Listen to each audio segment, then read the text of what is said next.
Welcome to the Bombadcast.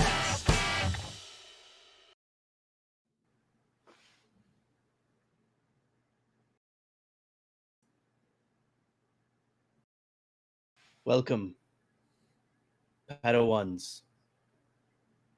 Is it in their nature to make us wait this long? No, I fear there's a great deal of fear for something more trivial than this trade dispute. I have a bad feeling about this. Don't center on your anxieties, Scotty. Keep your concentration here and now where it belongs. The roles couldn't be more fitting because I haven't told anyone this yet. I got a haircut. And now I really am. Whoa! I really am Obi-Wan. I comb my hair. Yes! What's going on, Also, y'all? I'm not wearing boots. Nice. I'm not wearing pants. No, I am wearing pants. But look, let's show off. Look what we got. We got our Jedi regalia on. We are rocking it. Isn't this nice?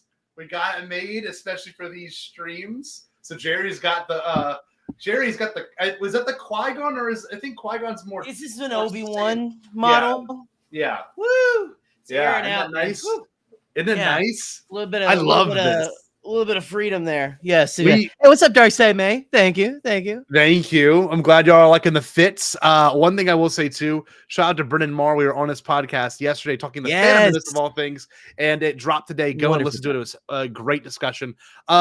All that being said, welcome to the Bombadcast. If it's your first time here, thank you so much. We'll be covering the Acolyte over these next couple of weeks with Joe Organa and this evening's special guest, Reagan. So I'm super excited to be talking about these debut episodes, which I think, honestly, you know, if we're going to look at it, are the most important episodes of this whole show so far, only because you have to do a lot of setting up. And I'm not going to lie to you, it was very well executed. With all that being said, Pretty well executed. Yeah. Very excited to have who we have on the night to talk about these things. But you know, we can't get sweaty. We can't get I'm already sweaty. Okay, good. We gotta bring in the person that makes me sweaty. A good friend of the show, someone that's been a part of the Bombad fam now for a handful of years, and yeah, I love this person coming up. You know, I flirt with them publicly as a married man. So Very publicly. Yes, I know. And I officiated Scotty's wedding, so I know he very much cares for his wife, but yes. But he cares for Joe. We honestly made this person buy an outfit for these streams as well. It is the one and only, my favorite person, Joey Tight Pants Organa. Joe, how we looking, baby? Oh my gosh, you know you make me blush, Scotty. Oh my god. Oh, it's all true, everything you say, but it does make me blush. What's going on? Oh, sorry, hold on, I didn't mean to do that. Whoa! What? Move the comment, Jerry. Move the comment. My bad. Oh well. I am a Jedi or a Sith, maybe, perhaps, maybe, I don't know. A little dark-sided. I'm a little dark-sided. I'm glad to have like you got the fireplace going with that warm glow there.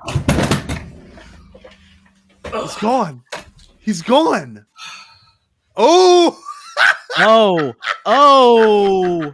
Oh shit. All for the fit. I rolled over my robe, as many Sith Lord have done. What? Oh! I know. I know. God. Well, it's true. Oh, well, it's true. Well, hey, listen. If Joe's gonna do it, I'm gonna disrobe as well. Here we go. It's time. There you go. It's getting hot in here. I've arrived. So take off all your robes. Exactly. God, Jerry, you look good. Oh, I guess I'll do mine. Look at me already tempting these guys to the dark side. Look at this. Yeah, we're already woo. Already.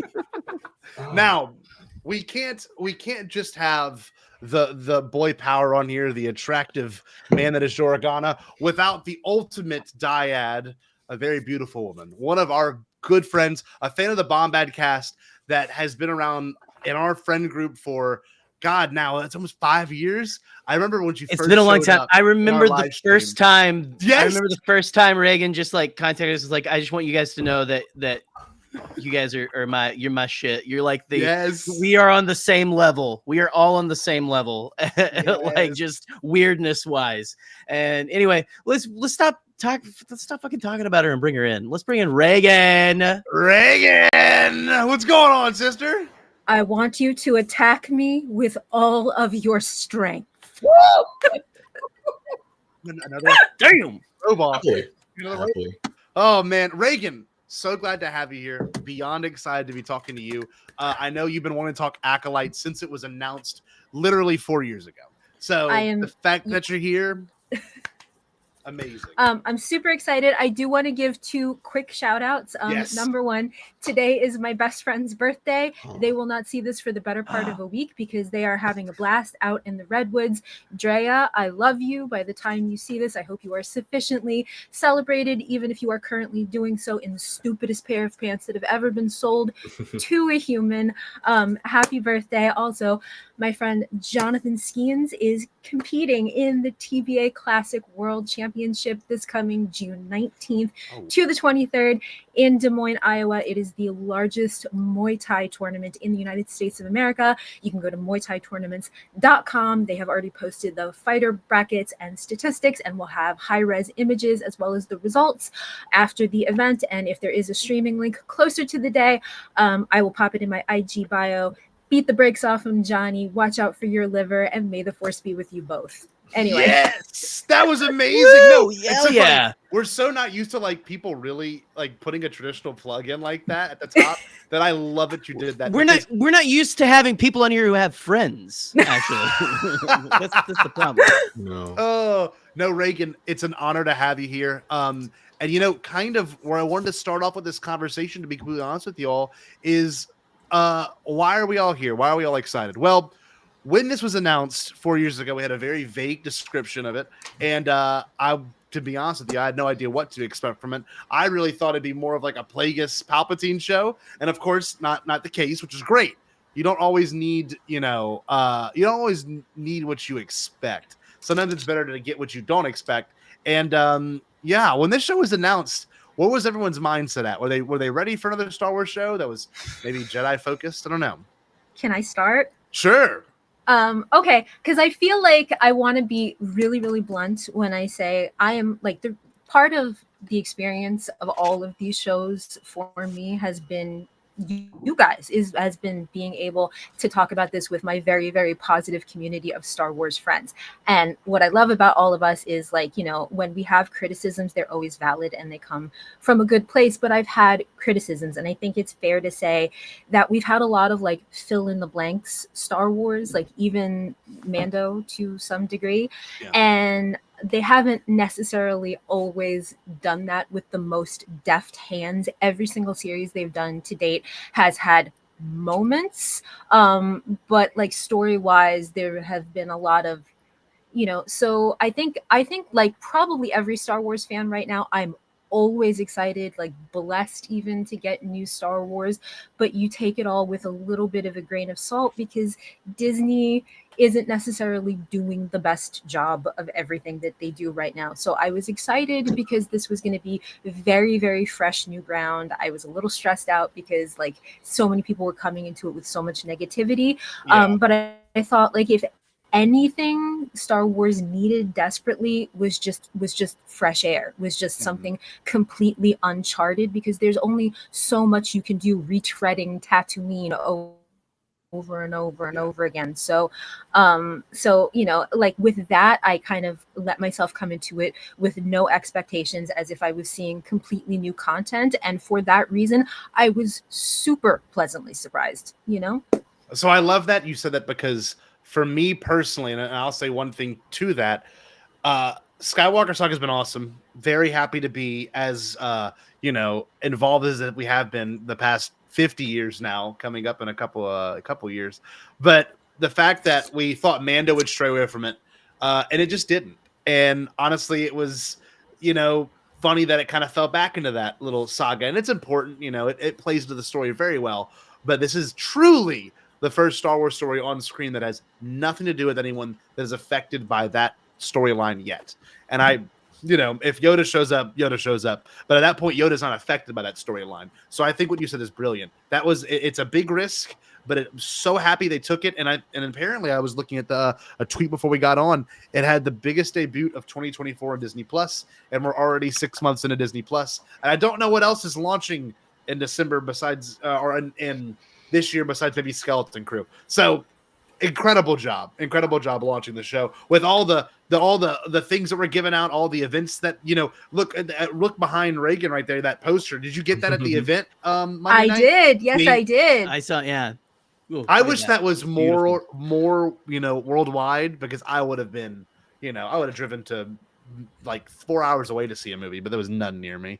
So, but Joe, where were you at when it came to this show? I have been excited for the show since it was announced. They initially teased it as like a Star Wars story from the dark side's point of view, and that got me really excited. I'm really into the dark side. I like the whole I love listen, I don't think it's ever gonna happen, but I love the idea of like a horror story set in Star Wars. Mm-hmm. To me, that's so exciting. I love the creepiness. I love the mystical aspects of Star Wars. I think when I was younger, when I first watched the original trilogy, when that was all that existed, the thing that really excited me about Star Wars, other than the blonde little twink Luke Skywalker, was the mystery of Palpatine, and like his, like, you don't see him the first movie at all, and you get a glimpse of him here and there, and like later on, and then you see him at the end, and him being like this evil, like, and it's completely unexplained in that first trilogy, the original trilogy. Like, it's unexplained where he comes from. It's unexplained. Like, you don't know much about the dark side, and that like creepiness, that like kind of like mysticalness, that kind of like almost like religious, like hell, like exorcist kind of thing, is always really interesting to me, because I don't know, it's so opposite of what like the Jedi stand for, and that's obviously the main storyline of Star Wars, is like following the Jedi. So I was very excited to see it from like the opposite side. Maybe we learn more about the dark side, and maybe we see a little bit more of the motivation of the Sith, and sort of, I love it seeing like a twisted character and what twisted them and what broke them and what made them that psychopath. That's so cool to me. Like, it's like true crime, but set in space. But it's when it's well done too, and it's not like edgy for the sake of being edgy. Because if this show had came out in like 2005, I have a feeling it would have been like Axe body spray, kind of awful. You know what I mean? Just like, you does it make sense? You know, just truly just over the top. Like, it would have been like Killer. Jared the Dark Jedi wrote it or something, you know? So like, yeah. Just edgy, you know. But you have a good point. Like, when you can do mysterious well, when you can do like, I guess you could say a true evil character really well, where you can see almost both sides of who they are, it's great. And you know, Kylo Ren had that, but not as intense. This show is already kind of, within the first 2 episodes, has already kind of taken a dive into like, you know, what is the motivation behind, you know, not just the Jedi, but also the Sith. It's pretty nice. Jerry, I know when we started this podcast 5 years ago, I don't think we would have ever expected a show like this, but as the hype was building towards it, I know we were both very excited for it. I don't know if you could speak to that. But like, yeah.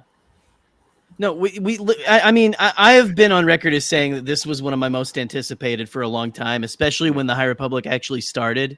And they were like, yeah, this is going to be kind of like towards the end of the High Republic, like the way that, like the big finale. And so I've been like really psyched, because the High Republic is, to me right now, some of the best storytelling in Star Wars. It also takes some good swings, has some fucking incredible representation that Star Wars has been severely lacking. Of course, it's in print, so they do really good in print. But we're already kind of taking some swings in this show a little bit. We can go a little further. We can go a little further, Star Wars. But I don't know. I'm loving it. Like Joe, I love the horror vibes and stuff of that. Scotty, I'm sure you loved that we got a literal black-eyed child. Yes, that was pretty scary.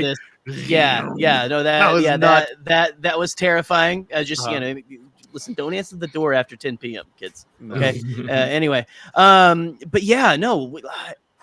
I remember, and I've told this story so many times since this has been coming out, because that was one of the ones that stuck out to me so much, was the Acolyte, whenever they announced all of them. And I had to rewatch everything, because again, all of these like streaming shows, besides The Mandalorian, when they did like that big thing on was it Disney Plus Day or whatever? Yeah, it was That you you were streaming when we were on BTBD. You were absolutely right that they were going to drop something. Everyone naysayed you, but you were absolutely right. And you were justified. We got the greatest moment in all of Bombad history with Star Wars anime. But when I went up in the plane, it was just, hey, we're gonna do this live stream. Wish you were here, buddy. You know, safe flight. And when I landed, the landscape of Star Wars had changed, and I sat in like in the terminal, just like going through, like watching these like videos, like trying not to like sweat too feverishly next to all these like, you know, starving passengers and all that. And anyway. I can't believe we're here. I can't believe we're here. I can't believe we've seen the first 2 episodes, and it's some of it's some of my favorite stuff we've gotten in a while. Yeah, I don't know if I'd say it's my favorite yet. It's pretty close. It's got a lot of weirdos. We'll talk about that later. It's got so many weirdos from the get go, and so but yeah, no, man, I don't know. I'm glad that we're here in the Acolyte era finally. I am too. It's insane to be here. It's very special because, you know, as for someone, I read a lot of the Jedi. I haven't read that much of the other material from the High Republic, but everything from the clothing to the way everything feels in that show, I don't know. It feels like a Jedi era that I've always wanted to see on screen. And honestly, look, and you know, I won't be shy to say this, but like, we've been covering the Phantom Menace the last 6 weeks. It felt like the Phantom Menace in a different. Yes, that was my first thing. Was like, there's such big prequel energy to the show, and I thought maybe possibly it's because my brain associates that with the lack of stormtroopers walking around. Yeah, but it's not, because you know what it really was. I feel like Phantom Menace was pretty unabashed, like in its, as we went through like all these weeks with you guys of the marketing of really making sure that like the audience was aware it was going to be something new. It wasn't going to be anything standard to the original trilogy. Like the aliens were going to be different, the technology was going to be different, and that's what it felt like. Even though there was like, I do sometimes feel like Star Wars like is a little bit afraid of straying too much away from the look of Star Wars, like even though it's supposed to be like 100 and change years earlier, everything's still dirty. But like everything felt fresh and like completely new, and the world building really sucked you in because you just felt like, oh, this is a completely new adventure, and I want to visit all these planets, and like but that was my first thought. Scotty, you were the first person that popped into my mind because I was like, oh my God, big Phantom Menace energy. Huge. I got to ask you, because you saw it in theaters, was it cool to see the temple like from different angles in the theater? Because like when I watched the Phantom Menace a few weeks ago, you know, I saw it 9 times, and every time that got me kind of like emotional was when they showed the sweeping shot of the temple. I'm like, what a cool thing. And you know, by the time and not only was it like the audience gasps in the theater, so it was. That's all. I will say this though. I have to say one thing. On a big screen, those practical lightsabers that they were using made me want to gouge my eyes out. I'm sorry to say that. Oh, really? But like, they didn't read as badly on a smaller screen, but they looked like toys on a movie screen, and it was driving me up a wall. And you really realize it because a lot of times you don't even see them retract, you just hear them, and you're like, this looks like a fluorescent light bulb in a stick. Like, and I'm sure it wasn't meant to read that way. Yeah. It's a weird thing now because like they didn't start doing that till The Force Awakens, and like, you know, in The Force Awakens, but they edited over them. Exactly. In the dark, it looked really good with the red and blue in The Force Awakens, but now we've got like, even in the Kenobi, there's a couple of things I'm like, well, that looks a little wonky. You know, just like it hasn't. They're gonna figure it out. They're gonna go back to it in some capacity. But man, that screening must have been so freaking awesome. God, I have to say to my audience, and I made like a bunch of friends out of that. But my audience was so hyped for Jonas Suotamo. Like, not just like when Kelnaka came on screen, but when Jonas's name came in the credits, they went absolutely insane, absolutely crazy screaming. That's clapping. incredible. I was like, I love these people. These are the best people on earth. Man, look, I guess we should just get into the story now because what's up, Jerry? Real quick, I was gonna say, Scotty, she mentioned Kelnaka. We've got Kelnaka, excuse me. I had another Sebulba moment. Oh, did you? I realized. So my dyslexia has been acting up this whole time. Before the show came out, I thought that the name was Klanaka. It is I now. thought the L was after the Klanaka. Didn't it kind of flow a little better to me? Klanaka, Anyway, yeah. But so Klanaka, and then they start saying Kelnaka, and I was like, oh. Kalaka. And then I looked, I was like, is that really what it's been? And I looked back and I was like, oh my God, the E is in front of the L. Yeah. I'm so ADHD. I knew Holy Brian was a shit. good joke. Brian said cloaca. Cloaca? I knew it. Cloaca? I Cloaca the knew Wookiee. A mighty cloaca. Yeah, no, well, and we don't want his lesser known brother who was at January 6th, Clan Aka either. Oh, So, no. yeah. But anyway, man. yeah. So like I went to sit down and watch this show, and I knew the opening scene honestly was going to be that same thing we got at the end of the Phantom Menace, but there was some variations on it that I wasn't expecting. And this is where everyone went into this show thinking it was more of a whodunit. And I saw it early, and I know that Alex Damon's in the same exact thing too in his review. It's more of a why done it, which I was not expecting at all. Like seriously, I wasn't thinking we were going to have to figure out why are these things happening the way they are? Why are these Jedi seemingly very guilty the way they are, And I was genuinely like not ready for the, you must strike me first, Jedi. What is the exact thing she says? Is that it? God, I gotta look it up now. It's attack me, Jedi, with all your strength or something like that. Yeah, attack me. I've seen it about 3 times now. Yeah, I've watched it twice. One with subtitles, one without. But I wasn't expecting that. I wasn't expecting her to be like, you need to be, on the offense. And then, of course, she starts, kicking everybody's ass. And lo and behold, Trinity had to come out, and really set things straight. Oh, man. Yeah, Trinity. Lay down the law, man. It was such an interesting fight because at the beginning of the fight, especially, she kept going for Idana. What's her name? Irana. It's Indira. Indira. She kept going for Indira's lightsaber, and they made a point to show that on camera, her reach for the lightsaber. And then at the end, think we were all wrong. Indara. Indara. Yeah, that's right. She kept going for Indara's lightsaber, and Indara. Is it Trump's first wife? Maybe. Oh God, Jesus. Sorry. Indara. And Indara doesn't use her lightsaber. She, uses her body to fight May until the very end. I have so many thoughts about this whole thing. I took notes. I have 8 pages of notes. So I love y'all. And we one of my notes. Yeah. One of my notes earlier, I didn't get to say it, but one of my notes says the ambient music and cinematography is very reminiscent of the prequels. Mm-hmm. I think so. When you guys were talking about how it felt very much like the prequels, and especially the ambient music, like the background track. So I know I'm getting off track here, but the background track of the whole show is very the prequels, like that like beautiful, and even the original trilogy, especially like when May crash lands on that snowy planet. I should have written down the planet names, and I love how they give us planet names on the title cards. On the cards. Me too. Love that. It helps so much. I remember even though I what it didn't was. write them down. Something with an O, right? Or no? It is. Oh wait, I wrote them all down. Hold on, I have them. It's one that's from the Clone Wars. Ueda. Yeah, Karlek. Ueda? No, it was Karlek. Yeah, she was Karlek, but Karlek's the snow planet. That was the third planet that she landed on. Oh, okay. Yes, that's right. Whatever. Karlek,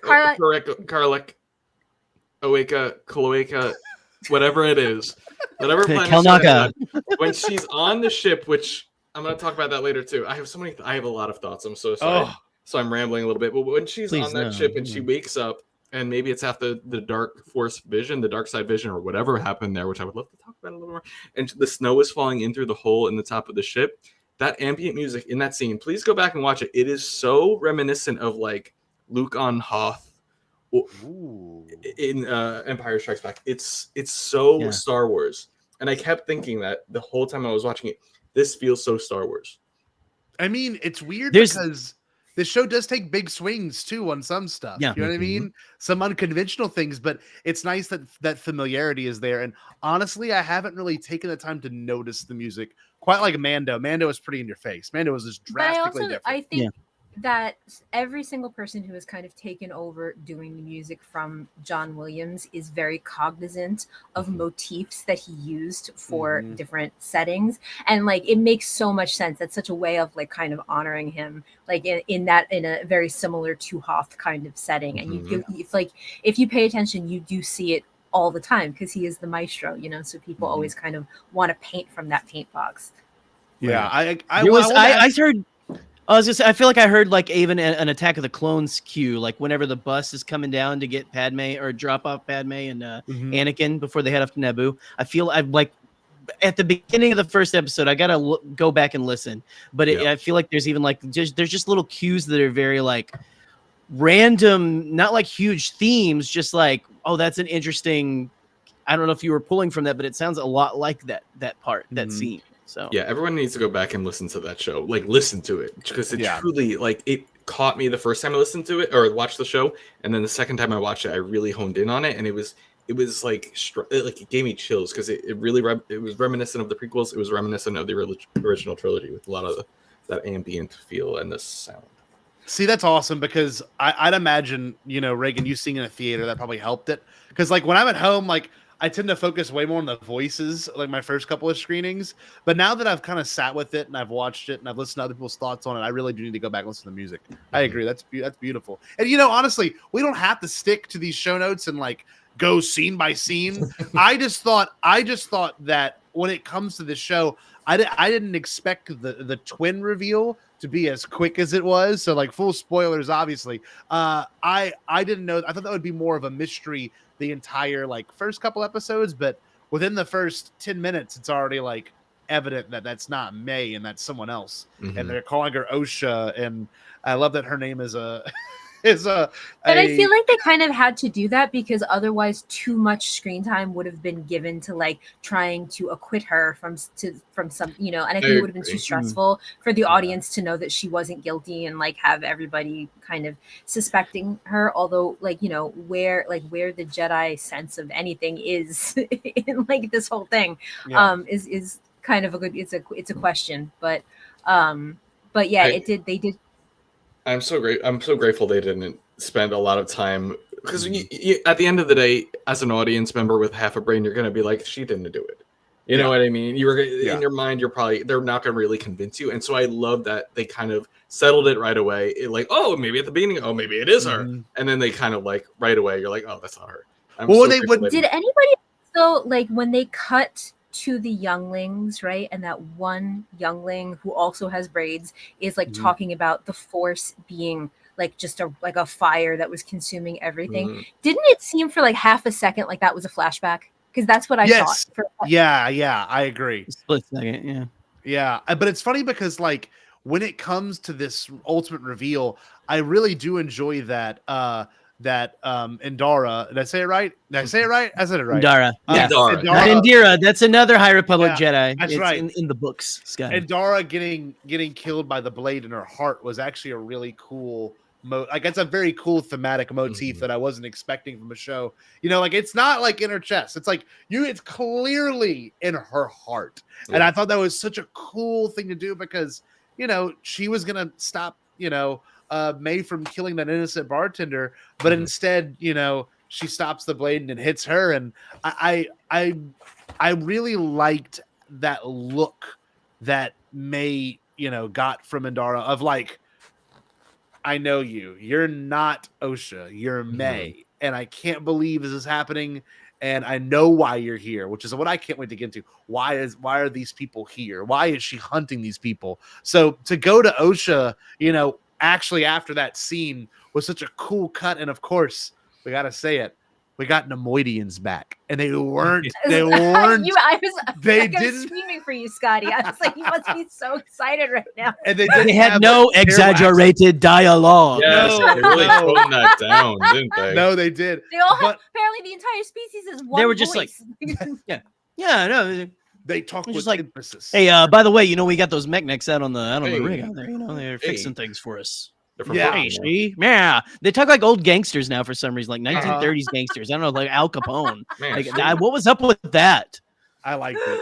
It was like fun. Yeah, see, fix the life support. See, They probably were just Nemoidians who had been off the planet a lot longer, living out in space. They lost Exactly. their Right. accent.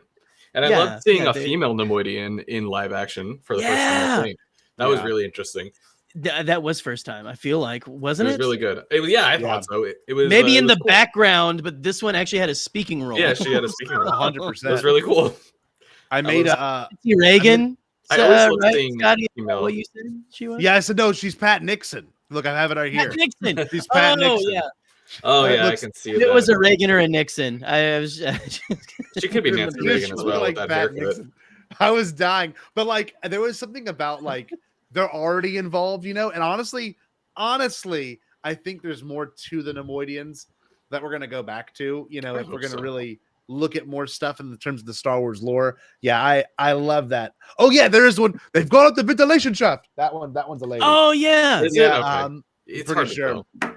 But It's always good to see female characters in species that we haven't seen them before, because most of the time when you see a species, it's a male character, and you're like, You're so it's right. always I love seeing that. I do love seeing more females. A lot of dicks in the universe. Yeah. yeah, like, well, absolutely. we got the that female Quarren in the the Mandalorian season 3. That was that actually was kinda really sexy. cool. That was kind of It was- sexy. Yeah, Scott, I see, liked that it. awoken something in Scotty there. I It was did. it was absolutely perfect. I'm yeah, very concerned. absolutely. It's like Rosie O'Donnell and squids have awoken things in Scotty. Hey, Pat Nixon. Sorry. that is listen. Nice. That's just a good time right there. Oh man. Yeah, so I love the fire in space, by the way. I saw some people bitching about that. I for one love the fire in space. Very Star Wars, very pulpy. It happens in the Phantom Menace as well. When it sparks up and R2 has to go cool it down. I heard someone saying there's even like campfire noise, but I'm like, you realize she's having a flashback to the night that her family gets burned alive. So it's probably sound from the flashback, you dumb idiot chud. And maybe but I don't know. anyway. Can't the gas be on fire without and like the oxygen and like the lack of oxygen immediately kills it? Like, isn't that something that could happen? Mm-hmm. That is the whole thread that a lot of that came from was a bunch of the biggest dumbasses on the internet, because they're like saying like, well, they're out in space and they're walking on the spaceship like there's nothing. Bro, watch the effing show. They have fucking magnet boots. This is Star Wars, not anyway. I generally the people who overanalyze it to be negative are some of the dumbest people we have in the country. yeah. No, you're right. I, for one, am grateful for them in a lot of ways, because they make me feel smart and they make me feel well adjusted. Otherwise, I would just be me. I would just be me. You just be nude. Well, we love you. I would just be half naked and dumb on the internet. Oh, everyone my wants But, like, favorite. they keep me one step above the bottom of the barrel, and I really do appreciate that. Yeah. Thank you guys. Yeah, I was excited for a few things as well. Like, the return to the Jedi Temple was pretty special. Obviously, we talked about that earlier, seeing it on screen for the first time too. But Master Soul talking about the Force and everyone's different interpretation of the Force, because, by the time we get to the Phantom Menace, it's kind of more dogmatic. Like the Force is this, it's midi-chlorians. And, I love that shit, but like, that's even a problem. The Force isn't just this one thing. It could be many different interpretations of it. And the fact that that little girl's like, well, I see fire. I see this. I see, energy. I see power. And like, I love that because, Master Soul, for those that don't know, I don't believe who is the man that plays him? Can he not speak a lick of English? Isn't that the case? It's Lee Jung. Yeah, Oh, Lee I Jung. forgot. Let me I'm look looking it up up right Hold now. on. But yeah, he did. That's what's going around is he learned English to Do be this role. in this project, and you already have major publications being really racist towards him. Oh, of course, of course. And Lee Jung that Jae. was just thank you, Buck. Mhm. Not even the publications you would think. It's just fucking weird for people to like be weird about this shit in 2024. Yeah. It was great though. I thought his line, he's got fantastic. some. Well, he's got like a kind of verbose to him. It's like the cadence of the way he speaks is very dramatic, and it really works because in some scenes he he lets it breathe, but in other scenes, he's just there. You know what I mean? Yeah. Look at this. We got Nick You know in the what chat. was I had- Nikki. you know what a thought that I had in that moment was I was thinking about Jared, because I was like, God, like the Jedi Temple was just so much more easygoing before fucking Yoda. Sorry, before the green bastard just messed everything up. Well, Exactly like you said, it was so much less dogmatic and like so much more compassionate and nice. And then Yoda came in and just destroyed everything. Is Yoda not in the Jedi right now? I thought he would be. He's still. in the Jedi, but he's not. But Not I on the don't think council? on council. He's out having adventures in space. No, he's on the Right. council, isn't he? Like in the High Republic. He's out there. And Scott, you talking about like just I loved that part with the kids and like them describing with what they saw with the Force, because that's a big thing in the High Republic. Like every single Jedi has a unique way that they see the Force, and I haven't seen that in any other era except for the High Republic. Like some see it as a song, some see it as a pattern, some see it as an ocean, some see it as, and it's just that that is where they build their ideals, their how they react and use the Force, and it's just it's so interesting.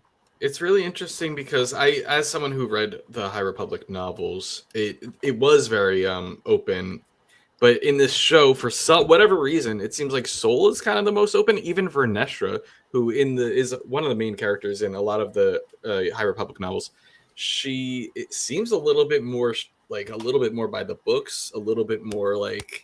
She's a lot older now, though. She is. She's 100 years older now. Yeah. So we don't know what happened between obviously the High Republic novels and now, but like it's even Yord. Yord is out there trying to pull everyone by the books. And even Jecki calls out Soul when he has that holocron of Osha, that image of Osha. Yeah. She's like, what are you doing? Yeah. And then he like kind of like is like, hey, this is why, and she immediately it's like, oh, okay, I see that. Like for me in the show, as far as all the Jedi we've seen, Soul has kind of been the most lenient and the most fluid out of all of them. Yeah. So I'm not sure if something happened between the High Republic and now, like the falling of Starlight Beacon or whatever. Mm-hmm. I believe it's a one Mr. Marchion Ho.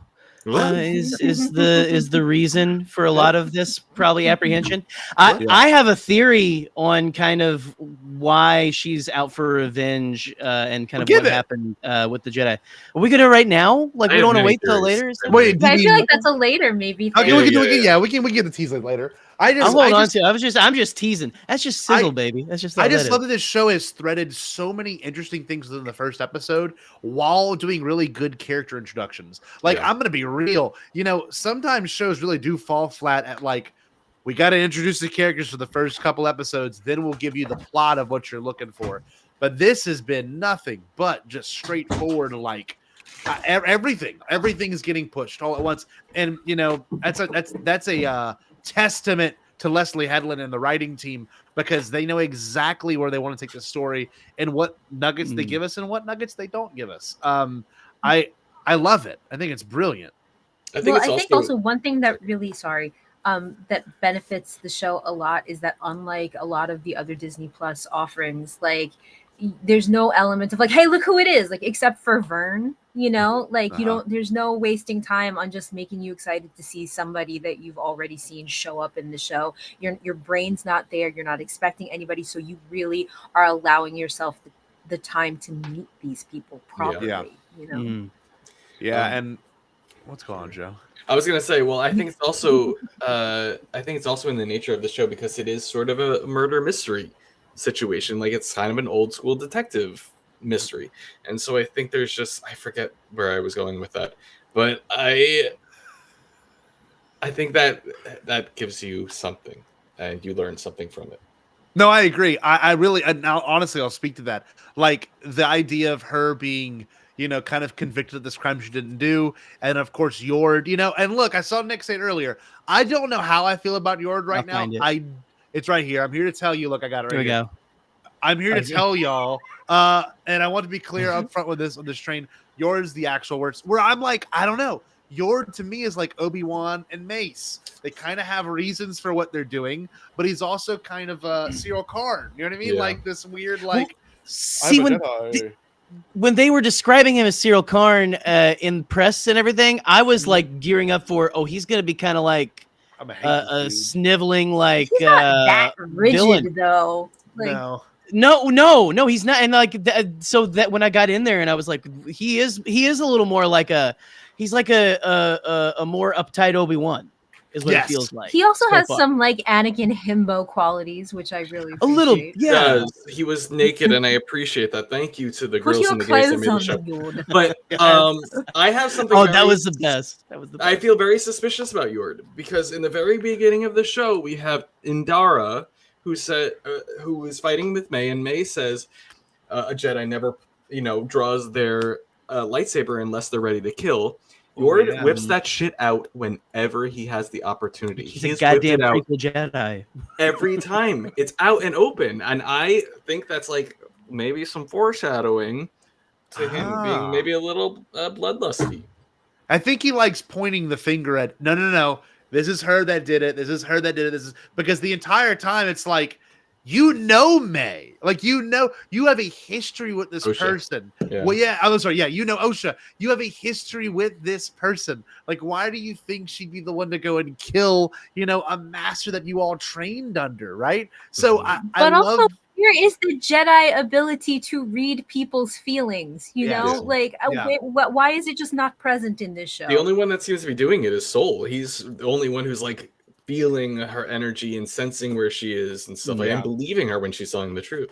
God. Like even Indara in the moment in that fight, like why couldn't she kind of sense that there was a switch up about to happen? Like she was just too busy being a badass. I was a little bitter though because I really don't like that kind of everything that we see of Carrie-Anne Moss is like the footage that they used for the trailer because I was like more excited for her than anybody else. She's amazing.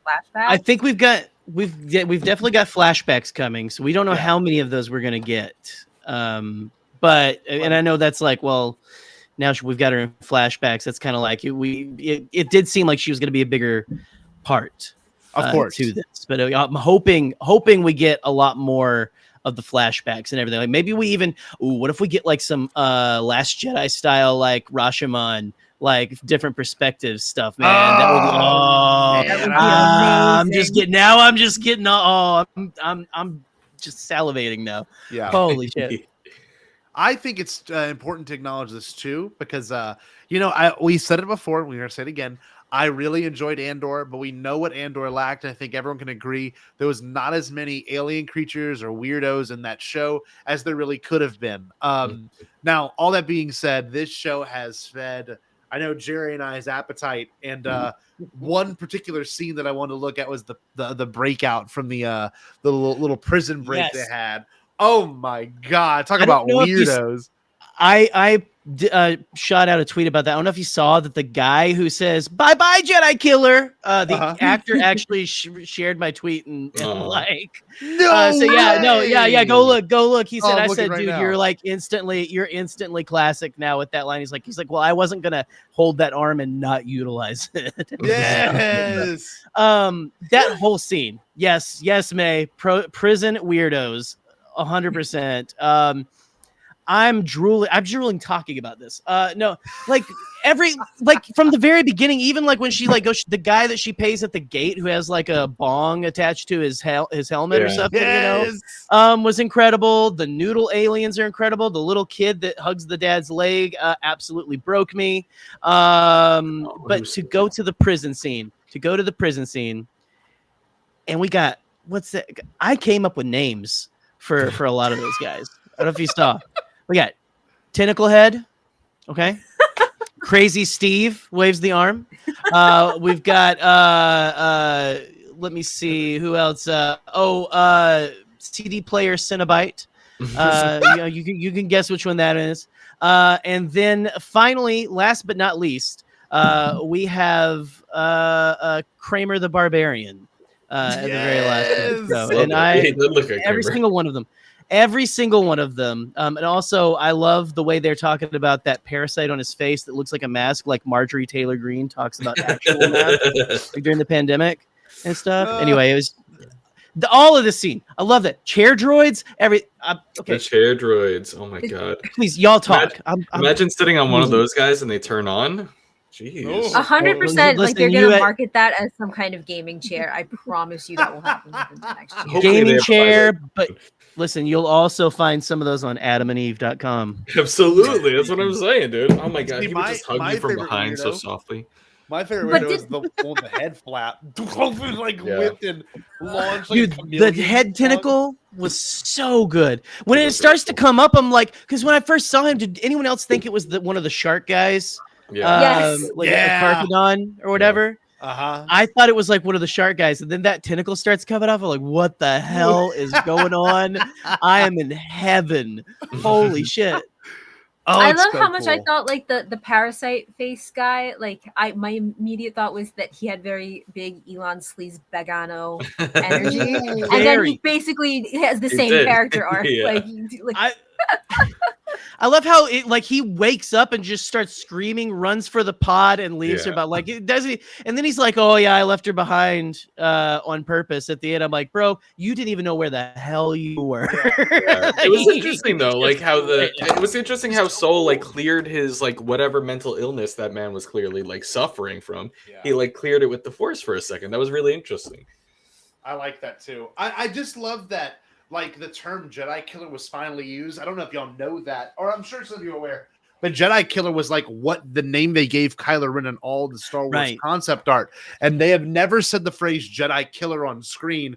So the fact that one dude had the chance to say Jedi killer, I was like, that's Bye so bye, cool. Jedi killer. Yeah, I was like, that's kind of It was weird. It's like a so good. 10 years later kind of moment. But yeah, I love that weirdo. I love the weirdo from the opening with the demon Jawa with like the liquid eyes, with, like the liquid. Oh, mouth. they said the bong head. Yeah, That's yeah. bong head. Okay, it's bong head. Okay, That was bong head for me. Yeah, sorry. Yeah. bong head. But no, that Sits was out there a at the cool gate, weirdo. gets high, goes and eats a bunch of noodles. It's fine. But wait, Yeah. no one's talked about this on social media yet. What do you think of the damn Jabba Palace guy with 2 eyes? And it's like a little face. Oh yeah. That pumped me up so much when they go to the Jedi Temple on that planet in the second Oh episode. yeah. It was was 2 eyes. Yeah. And And it's still just So- like, "Oh, pinky," and stuff like that. But oh man, me and Scotty are getting we're getting so sweaty right now. What about the dude who was like walking like a gorilla, pulling that crate without like any wheels or any repulsors or anything, just dragging it along the ground before she throws the rock at that sentry droid, whatever those things are, and everything. Look, Yeah. I got Jerry. I guess they only need 1 eye in the future. I don't know. 2 eyes is just so bad. That's It's so probably old. just a more basic model. Jabba didn't want to Yeah, it's shell out the typical. credits. They're like, people won't get as afraid of this because it has 2 eyes, you know. This guy right And then all the here, one-eyed people Jerry. were like, "Hey, come on, man, we're right here." Like this dude. Yeah, I like this guy. Daddy, right there. That's my boy. That's He my looks boy. familiar. I want his canon side story. I want to know who his family was. I want to know the name of his banker. Yeah, All of it. all of it. Who's he bank with? Yeah, no, this show does have really good weirdos, really good moments. Give good credit. I love Yord's apprentice with the bat ears. That was cool. Yeah. I don't know. Is that a normal species? Have we seen that species in Star Wars before? Because I was like, that's cool looking. I've No, never. I seen actually, I that. think I read that this is Wait. the first time that we. Okay, cool. Yeah, Wait, which one? Which one? the Cassie Yord. That's right. Yord's apprentice. Yord. Isn't she? Isn't she a Zygerian? No, isn't Jackie? I Zygerian. thought Jackie was a Zygerian. Am I wrong? Yeah, Do Jackie's I- Nigerian. No, Yeah. Jackie's not Zygerian. Jackie is what's the Oh, Jerry's right. Damn, Jerry Jackie's knows this stuff. the Or she, the Jackie's dancer- the same Alien? Jabba's the Alien? dancer in Yeah. Jabba's Palace. Yeah, look, What hold are on. they Here it called? is. Jerry's got it. The Zygerian. Zygerian. Damn, that's Yeah, look at that. Look at that. wow, Jerry, good call. I'm just, God damn, he's smart. as soon as I said it's the ears. It's honestly the ears. I saw that and I was like, oh my god, that is, I'm in heaven. Let's And see. I love that they translate them from animation into the screen where they look pretty much. It's just a 1-to-1 pretty much. Yeah. Yeah, know? look at Looks that. good. That's impressive. Yeah, I wouldn't have not have called that, to be honest Yeah, with she you. looks great. That actually looks really good. Wow, I didn't make that The connection. eyes were really cool. The Yeah. eyes were really cool. But no, this show is willing to throw us kind of cool curveballs like that, and I love this show for that reason, because a lot of Star Wars has taken even Mando's like repurposed mask and stuff from Solo. So like I get budgets are budgets, but like you could tell with this show they're like, oh, we're gonna have very unique looking creatures. Well, except that all of these shows are very heavy-handed with their use of Ithorians for some reason, and I kind of wonder if they just have like one really good Ithorian head mold. They have true. Doc Ondor, and then they've got Thalbor Sheems. Mock Shaiz, Mary McCheese. So okay, Jackie is a Thielen. That's what I said. I said that. Yeah, you're right. You said okay, sorry. I'm sorry, Ray. No, I wanted to look at one thing as well from these first episodes. Obviously we've got the ending of the Acolyte and the Master. I want to ask y'all, what do y'all think that dynamic is? Because I assume it's this. If I were to like put a tiers list, I would assume you've got Sith Master, right? Then you've got the Apprentice. Then you've got May as the Acolyte.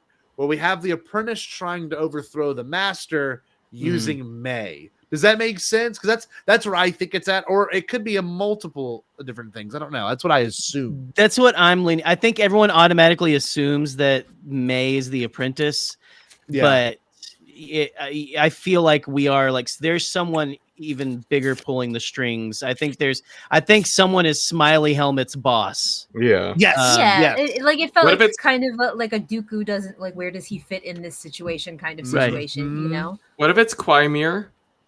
Oh God. Okay. So I love yeah. that theory. I love that. What if it's Quymir?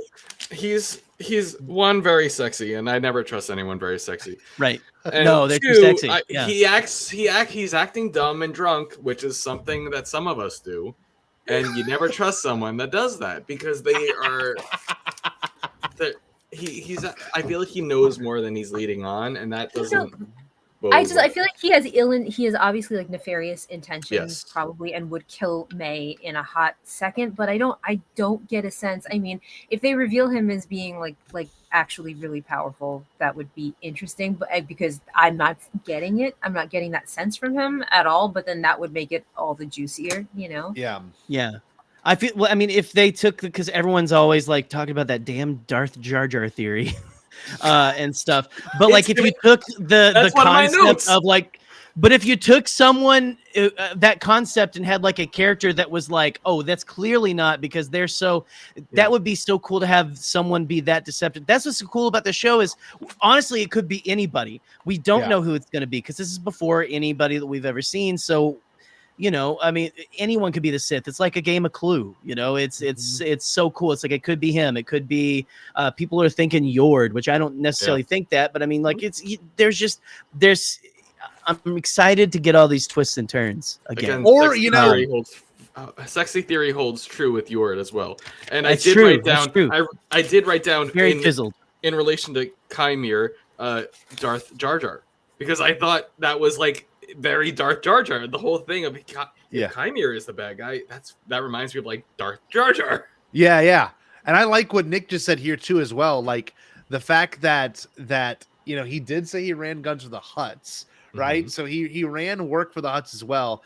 And I don't know about the Kelnaka part with the Hutty. Like that's an interesting tie-in. That could just also be a Star Wars thing too. But I do really want more of their relationship, him and May's, you know what I mean? Because him and May, like the everyone keeps bringing up the Sith code. For those that don't know, the opening line of the Sith code is "There is no peace, only passion." So peace is a lie. That's it. Peace is a lie. There's only passion. So like he says it, and then she finishes it. So I'm like you wouldn't be able to know that or be in tune with that if you didn't already follow that aspect of the Force, but most importantly, know more than just a little bit, because he's able to turn some things on and off pretty quickly. The second the Jedi get involved, he acts really stupid, and he's doing a good job at it. Like even as an actor, I'm watching this going, oh, like you're like pleading the fifth, and you're throwing May when under the he bus. goes, "Who's that?" and it's like points at Jordan, goes, "I thought he was with you." It was like that was so fucking good. I was But like, also, "Oh, that it was was like smooth." the way that he clocks that Osha is not May also Yes. kind of threw me, because it was very like there's something very sinister to it that was a little bit of like a switch to his personality the entire time. Also interesting to me that May uses pleasantries with him, which is not something like she says thank you and please a couple of times, and that's just not something that you see within the dialogue of Sith ever. So like I feel like obviously, Star Wars being Star Wars, they're probably gonna build to her having some kind of redemption arc because she's not fully dark, which I almost hope that they don't do, because like it's done to death, and I'd rather see like someone whose indoctrination actually really has consequences more to them than like innocent people like all of like Alderaan and the people of like Hosnian. But I feel like I could definitely see just one of those kind of standard tropes where she because she now knows her sister's alive, she's leaning more towards the light side, and he maybe was always a pawn from the beginning, so he goes deeper into the dark only to be destroyed. But again, that's just because I've seen that so many times in so many. I don't know. I feel like it might be the opposite. I feel like Osha might go to the dark side because she learns what happened really and why May is seeking revenge. See, look, I will say to the dark side. I think that's where it's going. Isn't this so fun? Well, I was gonna say, this is the first Star Wars show that has given us this. Kenobi had a few beats of like Mysterio, how'd this end up there? Why is Reva the way Reva is? But like, this is the first show where it's like truly a speculative show. I feel like you remember when WandaVision came out. I don't know if you all watched WandaVision, but for like the 7 weeks WandaVision was coming out, every week you were like, what is happening? And where's Mephisto? Yeah. And this in particular, I have trauma from that. Oh, 100%. Yeah. This show does. was God tier in the sense of like, we're only 2 episodes in. Even there's hints from the first episode that are not fulfilled by the second episode. And like, you've got 2 Jedi that are dead. You've got one they're going to that's a Wookiee. Like, how are you going to kill a Wookiee Jedi? And then the other one is Master Soul, which is Osha's original apprentice. So like, you've got these really cool things all happening. You've got any bit of dialogue that each character says in this show automatically has you waiting on bated breath, like, but what does that mean? It's really the first Star Wars show that has done that deeply for me. I am just, I love it. I really love it. Michael, I will eat her spleen. Sorry, that's the conversation. Oh, man, damn. Side note. Oh, man. No, I want you don't have to be that mean to Osha, okay? Yeah. No. Before we deep dive the second episode, the one thing I know Joe wanted to bring up, the vision scene. I know you were talking about the vision scene. So that vision scene where Osha wakes up after the ship crashes, and she kind of walks to the ship and she's following this little girl. I mean, that was a. What were you gonna say? I want to hear it. It's so Luke on Dagobah.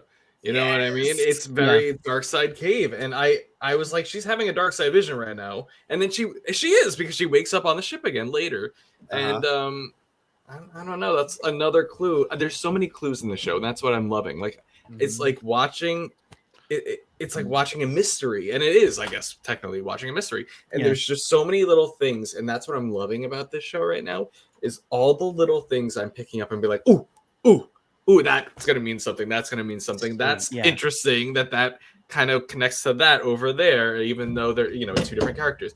And that's what I'm like with the thing with Indira and May talking about how Jedi never pull out their lightsabers unless they're ready to kill. And then we have Yord pulling out his lightsaber 8 times while they're having breakfast. You know what I mean? So it's just it's so cool to just like I want to have a notebook every time I watch the episode and just write down little clues and try to figure it out myself. Okay, so I want to recite the poem that they say. I have it written out here. The poem is, "You're with me, I'm with you, always one, but born as two. As above sit the stars, and below lies the seas. I give you, and you give me me. Dude, I mean, that's like super Joseph Campbell. That's like super power of the myth shit, man. With like being able to bring in something like the stars and the sea, like, you know, both ideas of being something very vast, right? Something like unobtainable. You can't really experience all of it, but you're with me and I'm with you. Born as always one, but born as two. Like, I really do think there's something fucking that's a line that I like. That is super interesting to me. That to me is like some midichlorian kind of weird. Like, do they have, you know, are they both in tune with each other's force in a way that none of us expected? I don't know. Man, was I also the only one who picked up some Shining vibes? Yes, well, not at all. like Yes, in that scene. yes, Like absolutely. it felt very like just like especially like when it's the one shot where it kind of goes. Oh, you see the door, it's empty. It goes over, and then when she goes back and pans back, that the little girl is there. Oh man, you don't really get. We've not. Have we ever? I don't think we've gotten anything like that. Like that was a little like a little bit of a oh wow oh shit. And there's something to be no. said about Star Wars and twins, because we have Luke and Leia, and we had you know twins in, you know, the old stories. And so I feel like they're maybe kind of picking that back up, because really it's just something that's like very classic to Star Wars. Man, Twins. what did you think of that whole scene, Reagan? Did you like that scene? Was that a little weird? Well, also like that's something that I personally love about Star Wars, as somebody who has like read Joseph Campbell, but a lot of also like metaphysical books, is that they've always like in a very kind of ham-fisted obvious way like tapped into the idea of even the Force like being the universe. Star Wars loves the idea that there's truly no real separation, you know, and like just to even really basically in no uncertain terms say as above so below, basically in a way of paraphrasing. I loved that because Star Wars, the way that we have always seen a play on like the light and dark side has, for all of its seeming understanding of how the universe works, its idea of good and evil is like this incredibly strangely binary thing that somebody can be pulled out of. Like it's a side that one can flip to. But I think for the first time, like they're really kind of allowing us to explore how interconnected those things are, especially when you come from a place of trauma. And for all of the things that Disney has done poorly since streaming started, and since like, you know, we talked about like the Mephisto, you know, debacle. Like I'm a little afraid to be as excited as Joe is for that same reason, because every time I've allowed myself to like imagine what the twists and turns might be, I'm always like, nah. But like for as much as Disney has done things strangely poorly, their treatise, like this ongoing treatise through phases of the MCU and through Star Wars of how trauma like really affects people on a personal level, has been, to me, like just so like I connect to it so deeply. And I think to kind of interweave that in a much better way with like somebody exploring, like not exploring, but kind of falling to a low side of the Force, I think they're doing it so much more deftly here than they did with Kylo Ren, who we know like Ben to be a product of like, you know, of a lot of trauma and a lot of grooming and all of that stuff. Like we're just seeing how experiencing something that you have to survive, experiencing something that is horrifying, that you have to live with, that you have to internalize, not just makes a person, you know, fall into their rage, but also makes a good person have to like kind of tamp all that down. And we start to see it in that moment. We know that it is not just in May, it's bubbling up within OSHA, and we're kind of forced to explore that there. And I really like that. I thought it was really intricate and well done. That was beautifully said. My brain went somewhere that I hadn't considered yet. We've never got a familial story where both of these people in the same family are on opposite sides, right? So you've got OSHA being a representation of the light side of the Force with dark side temptations, which I think will be evident later. Then you've got the opposite of May, who is on the dark side of the Force, but with light side temptations as well. So it's kind of this really cool yin and yang situation. I know we kind of have Luke and Vader. Yes, but in the sense of it being, twins. Like you can't you can't help who your father is or who your mother is, but like when it's your sibling and you are identical siblings, like there's something really beautifully poetic. And I'll harp on that one line again. And Reagan made me think about it even deeper here with the stars and the sea. But it's I give you you and you give me me. I just like there's some identity there. There's some identity crisis. Like, why are both these people on such different ends of a scenario, though they went through the same exact thing, or maybe they didn't? One kid got to grow up in the temple, and one kid has probably been fighting her entire life. I want to, God, give me the flashbacks so bad. And you know what? This to me ties in perfectly where I wanted to go next with this. And it was whenever they poison Torben, when they kill Torben. Okay, so I had a coworker. It's like, why is this show stand out to you? He asked me that today, and I looked at him. I said, "This is the first Jedi suicide we've ever had on screen, and that is where this show stands out. That is a bold ass move." And I know we can bitch and complain about Disney and how sometimes it's too soft, or sometimes they take weird risks you wouldn't expect, but this episode when like as a kid, if I watched that, you would have essentially just watched a Jedi commit suicide, which is the craziest thing. I mean, I was blown away by that. I don't know if anyone else felt as strongly as I did, but I was like, oh my God, this guy's been meditating for 10 years, and the only way he could forgive himself and her is if he kills himself. Because you see suicide as such a dishonorable thing, and in this scenario it was like, no, I can't even escape it. I don't even want to be put on trial because what I did was so messed up. Like that was like, And also like when he dies and you see him like laying over the first time and you really see like whatever happened to his face, whatever happened to his eye, like, you know that there's a layer there that you're really interested, bless you, in uncovering. I do have to just like one small complaint. That actor, I forget his name, but he's in Game of Thrones. That is not his hairline. That's not his hairline. Why did they do that to him? It was such a strange choice. He looked they did him pretty dirty. They did him. You know what dirty. I did like a little detail that I noticed? His legs were atrophied because he's been floating for 10 years. Really cool. I loved that. I thought that was such an interesting detail. Oh, that's really cool. And that they actually mentioned the Barash vow, which is something that's been very big in the High Republic and everything like that, which was really just a really cool thing to get out. But just Scotty, that moment, it hit me too.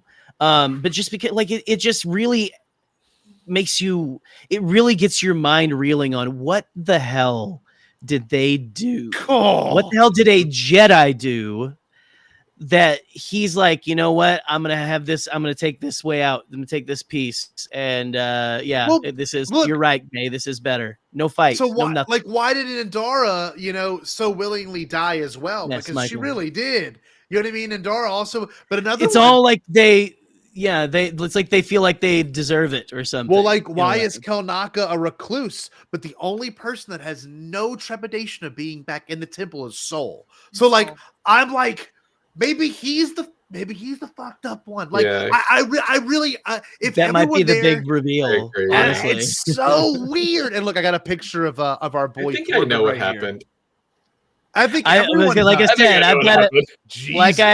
said, I have a theory on what I think's going on. And he has such a little baby face, and then to have that, creepy uncle hairline. Insane hairline. Yeah. Listen, this look is giving high school play. Is a little bit. It's like why is this 14-year-old playing Abraham Lincoln? Yeah.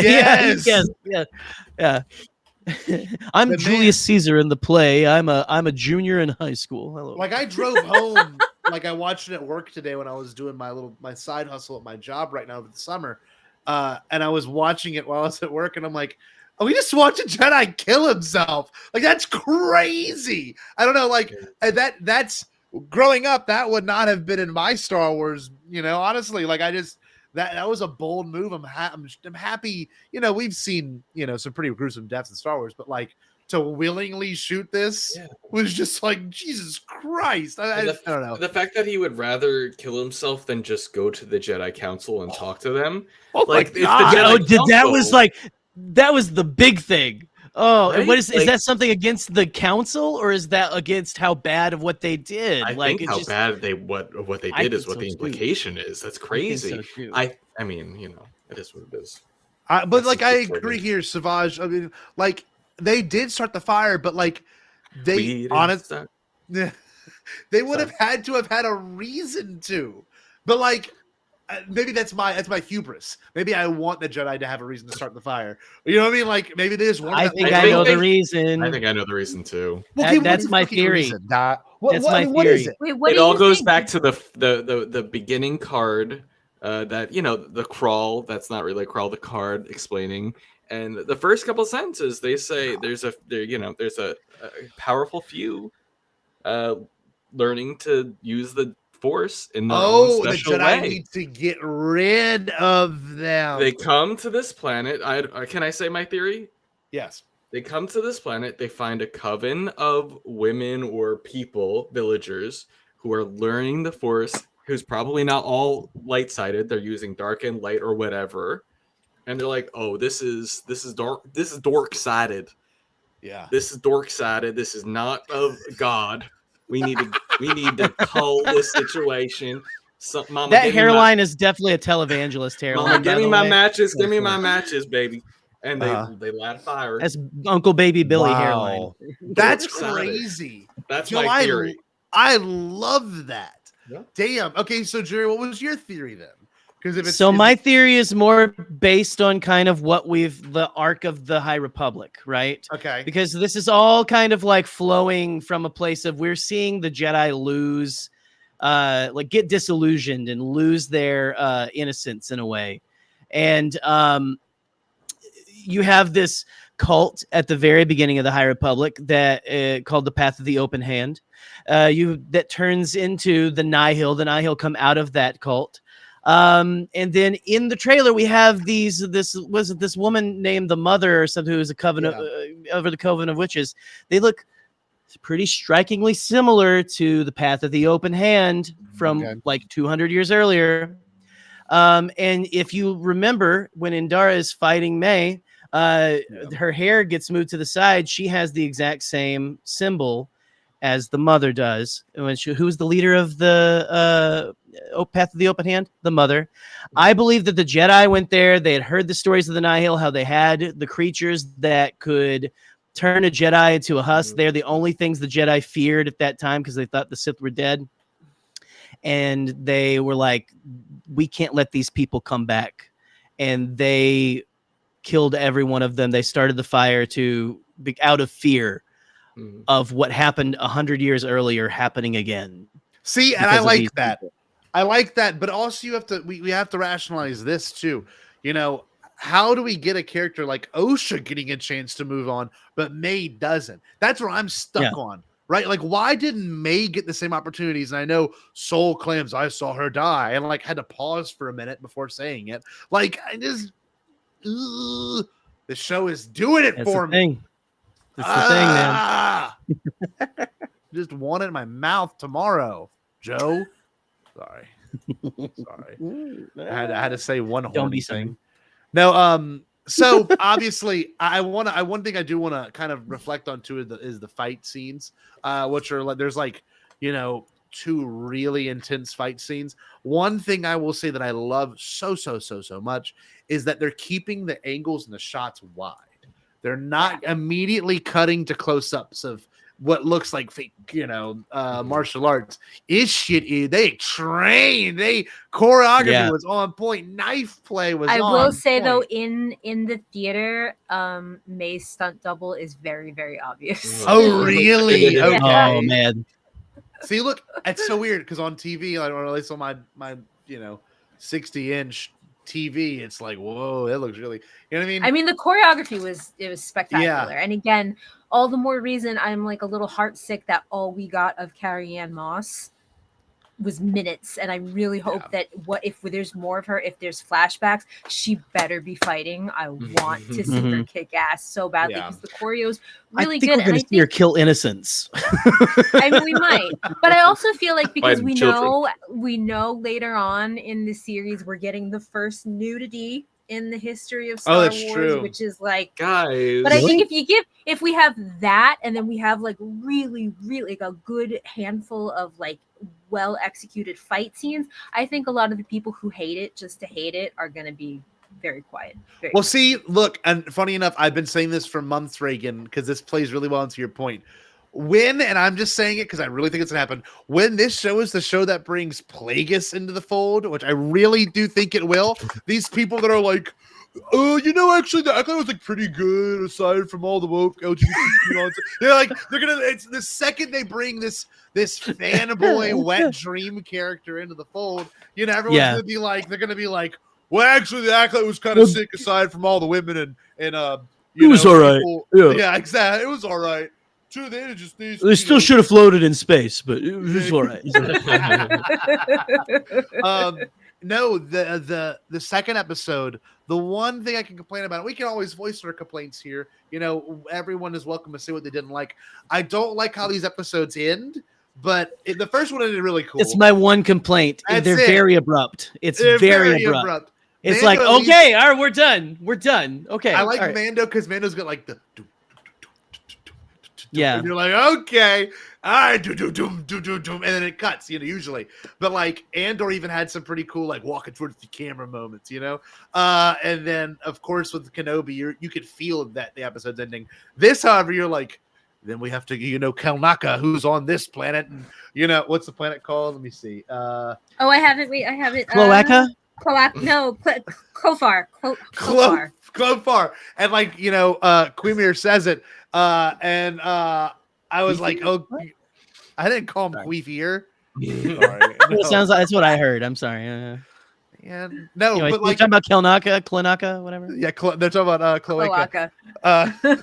No, they were talking about it, and then like all of a sudden they cut to him, and there's these two guys walking through, like, oh, look, we're gonna go salvage this ship, and he's like, get out of my swamp, donkey, and like it was like a whole thing. I just didn't expect swamp that. donkey. And then, why did you just do Watto for a second? Swamp donkey. Watto as Shrek, which is, I saw some people saying that too. Absolutely, I saw people saying like Bigfoot. He's like, I think it was Holly Fry. Of our lovely, wonderful betrothed of Brian Fry in the chat here, saying like he's living his best Bigfoot existence out there, which was absolutely incredible. Oh man, I don't know. Like this show, if let's do this as a little bit of a fun test. The mysteries that need to be unfolded. Mm-hmm. So, I would say the first one. I'm gonna type it in the chat. May and Osha poem. Okay. What does it mean? Mm-hmm. Okay, what else do we need to figure out that is happening? What are some other things? Queemir's motives? Yeah. Am I saying his name wrong? Meyer. Queemir. What else do we got? Why Torben was so quick to kill himself? Yeah, basically what the Jedi did on, what was their plan? Bento box. What did they do? Brendok. Yeah. Okay. What did our boy? What was his name again? I already forgot it. Torben do.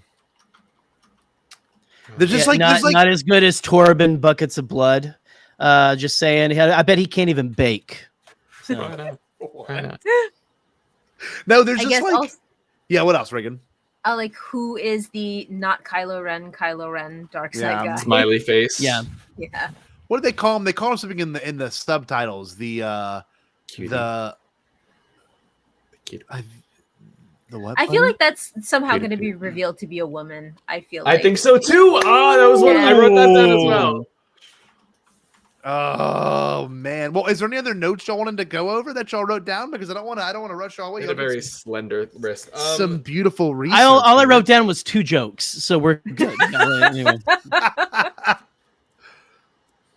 Because honestly, there's a lot to pick apart in this. There really is. Soul said to Osha, "I wanted to save you both," which I thought was like kind of a question mark. I was like, "Oh, you wanted to save her both, but Is it manipulating? But you're saying May started the fire, but you wanted to save her. What's going on there, liar?" Oh, that's a good point. That's a good point. Getting caught in his own words. And then you Soul can't trust said- anybody in this show. It's so good.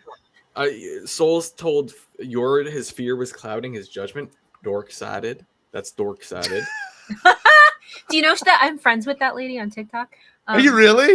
Yes, I am. I Yes. love her. She watched, like, I swear, I liked one of her videos and she liked like 35 of mine. She's amazing. That's awesome. What a queen. She's like a huge advocate of the LGBTQ community. I know. now I as saw well. that on TikTok. I was like, well, all right, queen.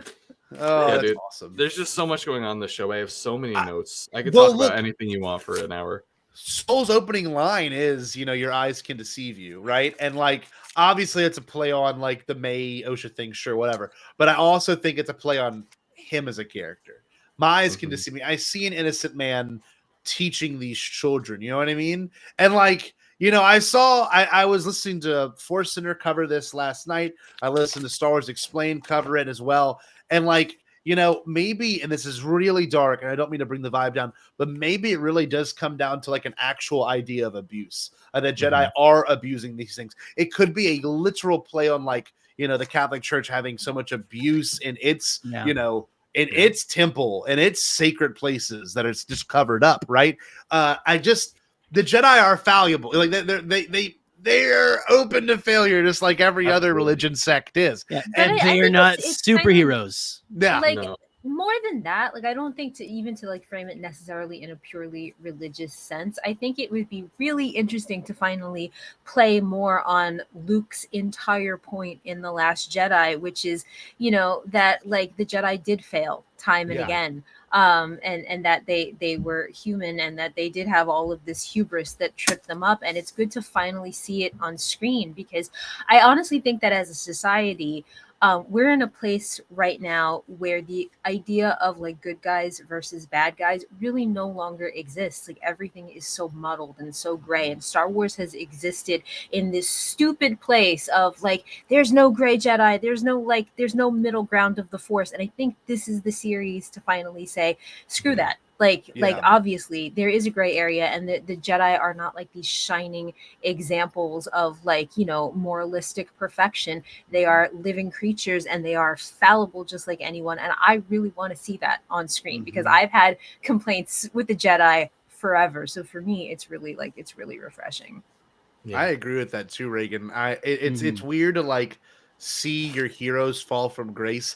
But if we're going to be real here, none of these characters are our heroes yet. We're still not quite used to them. And if people are already putting, Yord on a pedestal, maybe for the sake of a joke, you never know what these characters' motives are. Like, it's like when Darth Maul, came out in 99, and then like you get tattoos of him, right? And you're like, oh, fuck yeah, I got this badass. Then he dies. You know what I mean? And you're like, oh shit, okay, never mind.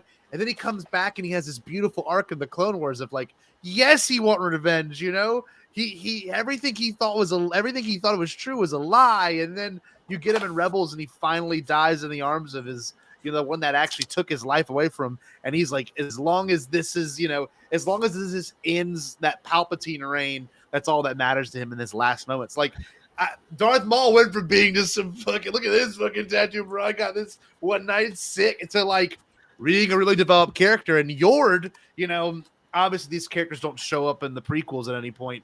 Right. But like, these people aren't always going to be the good people. You know what I mean? It's just, listen, get ready for that. I don't want people to get attached to be like, they should have done it to Yord. But like, Yord's very dogmatic. Listen, I knew everything I needed to know about Yord when he stood up very quickly and threw his robe back against his ass. Like in that first scene with Osha, I knew everything I needed to know about that man in that moment right there. Yeah. I love that these are the only 2 episodes so far, and it's given us an hour and a half to talk about things that in Star Wars that I never knew we could talk about. And honestly, I will never understand. I will understand the critical nature of some fans, but to watch this and to not get anything thematic out of it blows my mind.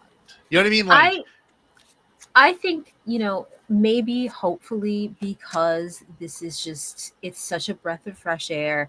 It's so different. Like, I feel like a lot of people were ready to hate it for reasons that had nothing to do with the story, but I think a lot of those people also felt that a lot of their favorite childhood stories had been mishandled by the franchise. So maybe in some way this will actually appeal to them, Yeah. because it's something that you can enjoy, like not knowing one single thing about Star Wars and still be Yeah. invested in it as a mystery series, I agree. And nothing beats a good mystery. And the fact that it's not like, Brian said earlier, it's not a who done it, it's a why done it. So And why done it? It's Yeah. why. Why is this even something that we have to consider? All these aspects that throw everything together. Look, I don't want to wrap up unless we have to, but I don't know if anyone else has anything to say because I'm dying for next week's episode. If I'm gonna be honest with you. Well, this just in, Kel Naka has been cast in Wake Up Dead Man. Actually, a Knives Out Wow. mystery I just got just now. Is that why Hmm. his hair is black? I Was that, believe you so. mean Junus, or No. you mean actually Kel Naka? Specifically Kel Naka. Kel Oh, okay, Naka, never mind. the Jedi, Sorry. the Wookiee Sorry. Jedi. No, you're good. Sorry, I have nothing in this ear. I don't know if you know. Oh man. No, there's one thing to say about the theme of the show and the title, Justice and Revenge. That's the one cool thing. I've heard people talk about it. We haven't talked about it here yet though. The duality of the title is super cool because how do you thread these things together? Can I talk about that for a second? Yeah, baby. Because the title, I have so many notes, you guys. I could talk about so many more things. Do I could talk it. for another tour. The titles.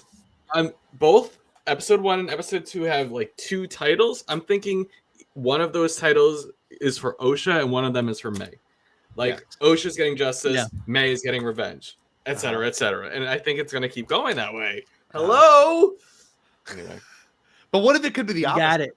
You got at it. the end? it could be, or It's it one of could those be the things. opposite, right? Yeah, at the end of the show plays out, and you're like, "Oh shit, she was looking for." You're like, understandably so. May was looking for justice because she had been wrongfully done, and the entire time Osha was actually seeking revenge for what they did to May. I don't like. There's We don't know. We'll find out. My So mouth, please, Daddy. exciting. Yeah. What else you got, Joe? Osha. Okay. Osha, when she's on the prison trip, on the prison ship, and your little weirdo friends are talking to her, and she's like, "No, dude, I'm not trying to escape. I trust the Jedi's judgment." Right? Then she gets down on the planet, crash lands. The moment she sees that Jedi ship coming for her, she bolts. What's that about? She's not trusting their judgment all of a sudden. All of a sudden, she's running. So there's some lies going on there, or some maybe conflicted feelings due to trauma. Yeah. There's a lot of trauma going on. Oh, that's interesting. No titles for the premiere. That makes sense. Anyway, keep going, Joe. What else you got, babe?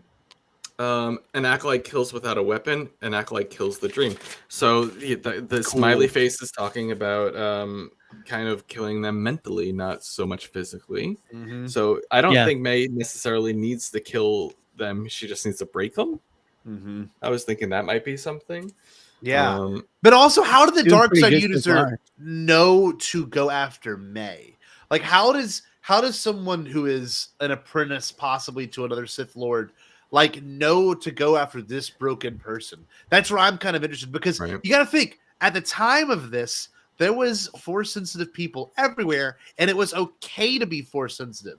Whereas, when you look at the context of Empire, like, being a force sensitive is like something you should not be. And like the fact that, they found May in the first place, that's where I want to know.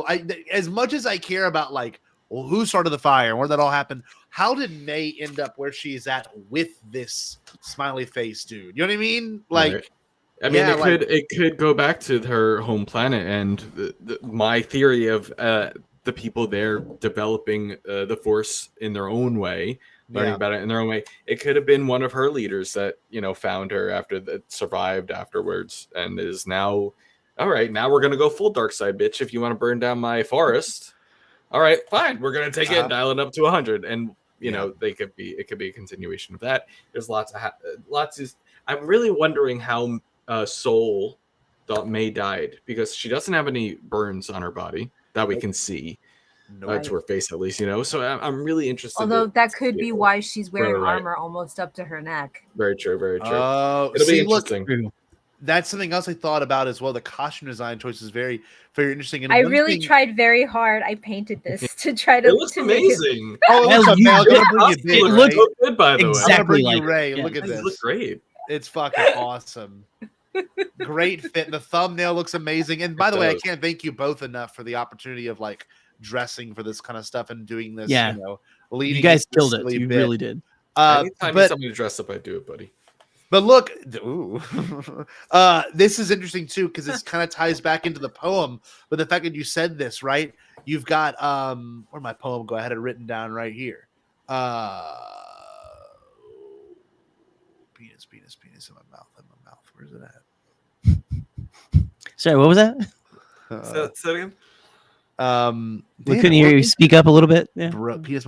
Oh, okay. So you mentioned the fact that like the fate of these characters, you know, maybe May being burned. This poem got me going again. You with me, I'm with you. Always one, but born as two. As above sit the stars. May goes to the stars, right? But possibly below lies the seas. Maybe that's where I'm sorry. May goes to the sea, and we've got Osha goes to the stars. Does it make sense? Like maybe their fates Yeah. are that, right? To escape the fire, she jumped in the water, kind of thing, a rebirth, you know, baptism. There's just like some pretty sick There themes is in there's so many this. things happening. This is so good. I like it. This is a good show. It's a good show. Too much in my mouth. But yeah. Yeah. Joe, what else you have written down? Reagan, you want to say anything you have written down? I know you took notes too. I was actually also I was frantically trying to figure out if May and Osha together might be an anagram of something, but I haven't come up with Oh, I'm gonna look yet. it up. Hold on. Anagram Interesting. solver. How about that? Hold on. Let's try that. I'm gonna get this pulled on. That's a really good point.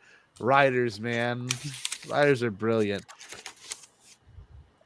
Let's see. Anagram solver. That's cool. Okay. I got it pulled up right here. I don't know if y'all can see it. Okay. So we've got May, M-A-E, and then should we do Osha like right after it? Or should we do Osha May? We'll just try it. Mahos. Wow, that could be it. My hose. That's My it. hose. That's it.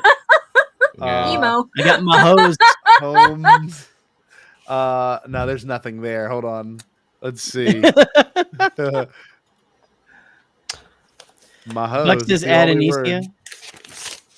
Mahos. Ooh, Oral he said from- add Anasea. Good call. Good Or call. Anastasia. Excuse me. Sebulba. Add Sebulba. Yeah, this is Erect very poetic. forestry.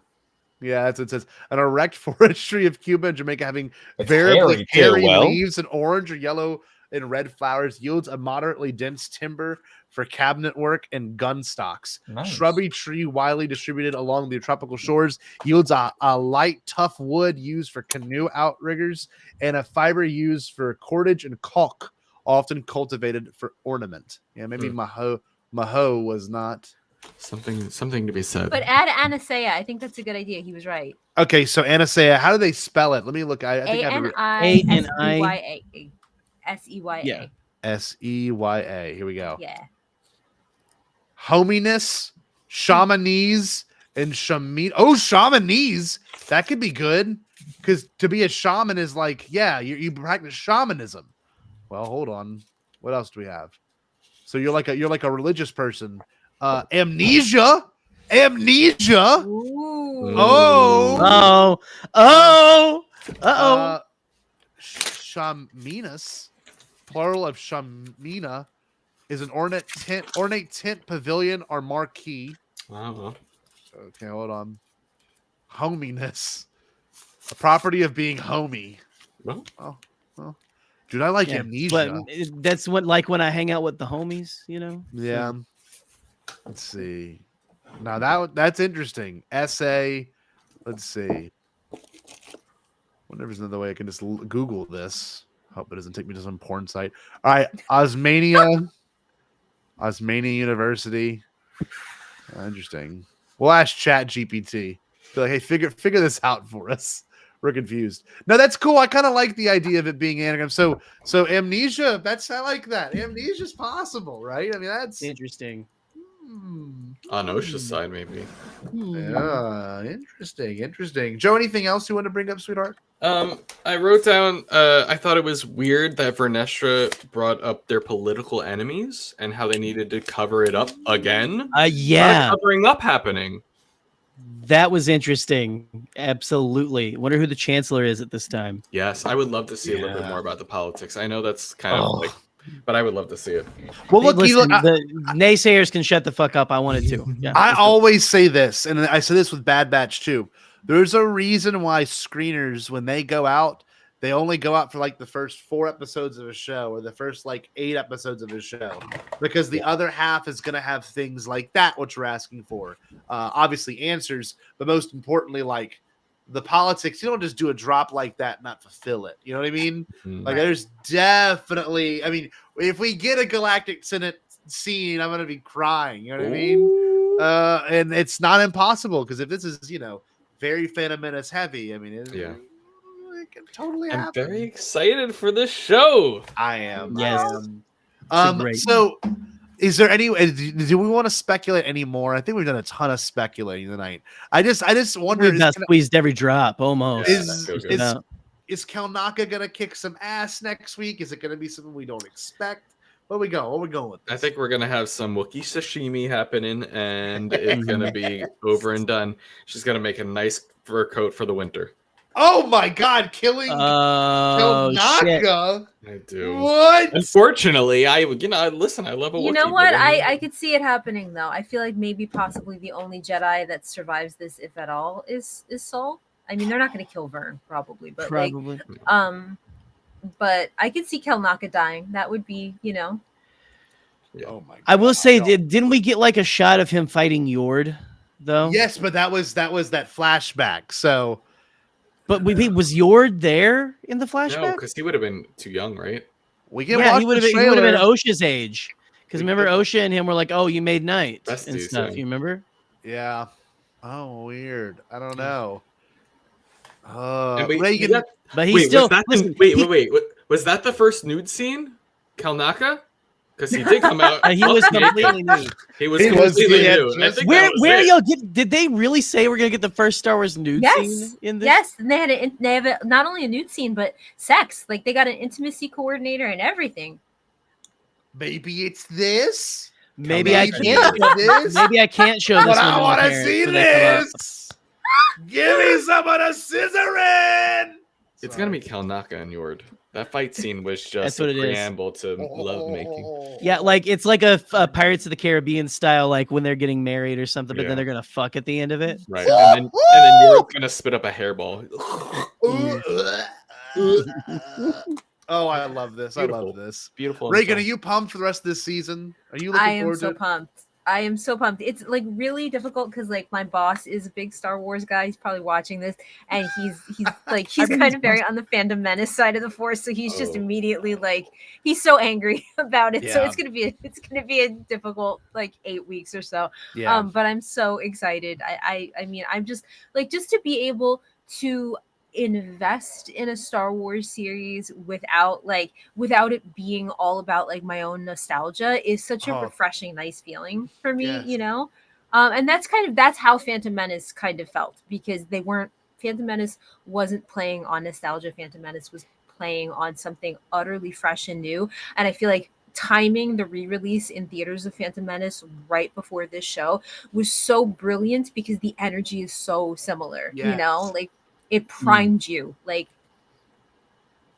yeah, I'm super excited. I can't. I wait to see love how that. I love it. You're enjoying it. I'm excited. We need to make sure Reagan comes on either for the last stream or maybe Yes, even please. or Or just have me when the boobs show up. I want to be. yeah, let's see them titties. Listen, man, Hmm. I'm floored that is I had not seen any of that. So I am Gary's just like pumped. sitting here like, because I was sitting here going like, oh man, I'm gonna show my very Christian parents when they come up here, they're gonna love this show. And they probably won't show them the episode with the boobies, although we've already had the Yordgords. Am I But right it could out be there? like it's Oh, Star Wars. good. Thank It you. could be like a green six-titted alien, you know. Like, It could. I mean, this show isn't rated M, right? It's like it's No, TV 14, right? It'll probably Or- be some cheeks. I'm guessing it'll gonna be some cheeks. Yeah. It's gonna be. No, It's gonna be like in what is it? What's that show? NYPD Blue when they showed that one Dennis dude's ass. Franz's butt Dennis all Franz's the time. They're gonna put those practical lightsabers to work. That's all I'm gonna say. Oh yeah. no! Oh, yes. No, I'm gonna That's the reason they're so thick. to quote Jerry that we had a private conversation about last week and made Katie and I laugh our ass off. Do you ever wake up bricked up and insane? That's one of my favorite Jerry quotes. All the time. He just asked me that. He's just I like to, y'all know I like to say shit for just the sake of saying shit.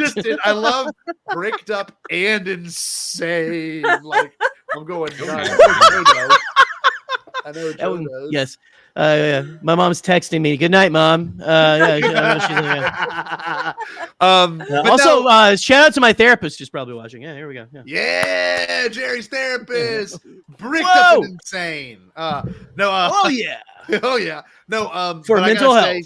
I do love you both very much. Reagan, I'm so thankful you came on tonight. Same. You brought us your wisdom and your thoughts. Me on. I love you deeply. Both. This has been such a fun stream. I know if we can get some plugs in, I know Joe's going to be coming back every week until this show wraps up. So you can see more Joe Organa every week exclusively on the Bombadcast, which makes us very excited. But Reagan, let's hear everyone from you. show Reagan love. Yeah. Let's hear from you. Stay bombad. I don't know what else to say. Was I too early? I'm sorry. I have nothing to No, you're good, Lexi. Do you want to tell people where they can find you or anything? Yes. Volume. I am on Twitter at Regoba. I am on Instagram at Oysters on the Half Shirt, and I am on TikTok at Newt Raygun, just to make it incredibly difficult. Incidentally, May, I just followed you on Instagram. Follow me back because we should be like best friends immediately, obviously. But yeah, that's where you can find me, and I will accept you now. I know that I didn't do that for like 3 years, but now I can. So yeah, anyway. Now is the time. Now is the time. Oh, my sweetest friend. I love you, Reagan. Joe, I don't know what you got going on in your sweet little life right now. Anything particular? I mean, everything's going amazing for me. I am getting cooler. I'm getting hotter. I'm getting taller. I'm the only 35-year-old still growing in many directions. Things are going great for Joe. I'm streaming on Twitch, so make sure to follow me on Twitch. I'm at Joe Organa on all social media, and I'm about to launch my first merch drop with. No way! Yes, I'm getting merch drop in collaboration with at Drag Queen Merch, who does all the merch for all the amazing RuPaul's Drag Race girls. Thanks. I didn't know this. Yes, shout out to Bible Girl. It should be launching soon. We've been working and collabing on this for a while. And yeah, we're gonna have merch on the website for at least 2 years. So now, Joe, hell yeah! I'm That's so happy incredible. you said that. We need to get some more Joe merch out there. But the cock ring and the penis pump you sent me, was that part of that line of product or no? Is that that was just personal. Oh my god, Joe! Wait till you get your droid Pierce Sabian. You know. Yeah. Oh man, that was just that's actually amazing news. Please, when Matt launches, just know we will be shilling the fuck out of that. I will be wearing that every stream, and I hope it's just like a giant cock, just like. There's gonna be a Speedo that we can get you in, and there's gonna be crop tops. So there's no way if I wore a Joe Speedo. Yes. Okay, I'm so excited. I'm so excited. Gary, incredible. Anything you want to plug? I know we got our 5-year anniversary stuff coming up soon. We're trying to work out the kinks in that. We may do some sort of best of Bombad moments. So stay tuned for that. We're working out. Yeah. We're working out. We're a lot coming down the pipe. Producer. Yeah, we're gonna get hopefully lot laying the pipe. Yeah. That's what we're doing there. Yeah. Wow. Exactly. Out there like that. Beautiful. Anyway, no, listen, I don't have shit. So watch Bastards. We got I was gonna say we got the finale of the penultimate and finale of Ionized Bastards coming up very soon. So we're gonna be recording that as soon as we get time. Yeah, absolutely. Yeah. Oh. Oh, and I we're know, all Lord. part of Star Wars Epic Confrontations. We should. Oh, said that too. EC. Yeah. Yes, which I put I'm all not. in one. Joe, well, you did hyperspace, so that counts. You did I hyperspace. did do You did hyperspace. Reagan has beautifully hosted Listen. those. So Alden is a great here we go. competitor. I don't know if I would call him our boy, okay, or anything like that. I love it. So listen, I don't know what you're playing at, J-Ro. But anyway, My boy. he got lucky. He got lucky. He got lucky. To end this stream. He just missed the hurricane. Oh, did he? Oh. I don't know, man. I don't know. Oh. Alden's hell? very, very handsome and smart. I don't know what to say. You're supposed to be on my side. Dude, we gotta let Reagan give us a stay bombad because Reagan has Please, sat here please. so beautifully and patiently. Reagan, what should these people do? Stay bombed. Yeah, bye y'all. See you next week. Did you say impossible? Pasquale? Only kidding, Jackie. I've changed my tune because I finally thought of a possible dream that we can all share. What is it? Pasquale? It's a dream about a world when nobody is poor or sick or hungry. Oh, now that's a dream we can make come true. I'm gonna make a change for once in my life. It's gonna feel real good, gonna make a difference, gonna make it right. As I point up the collar on my favorite winter coat, this wind is blowing my mind. I see the kids in the street with not enough to eat. Who am I to be blind, pretending not to see their need? A sour's disregard, a broken bottle top, And a one-man soul. They follow each other on the wind, 'cause they got nowhere to go. And that's why I want you to know I'm starting with the man in the mirror. I'm asking him to change his ways. And no message could have been any clearer. If you want to make the world a better place, take a look at yourself and then make a change. I'm starting with the man in the mirror. Oh yeah, I'm asking him to change his ways. come on, change. No message could have been any clearer. If you want to make the world a better place, take a look at yourself and then make a change. I'm starting with the man in the mirror. Oh yeah, I'm asking him to change his ways. no message could have been any clearer. If you want to make the world a better place, take a look at yourself and then make a change. Time for us to take a break, but we wouldn't dream of being gone for long. See you in a little bit.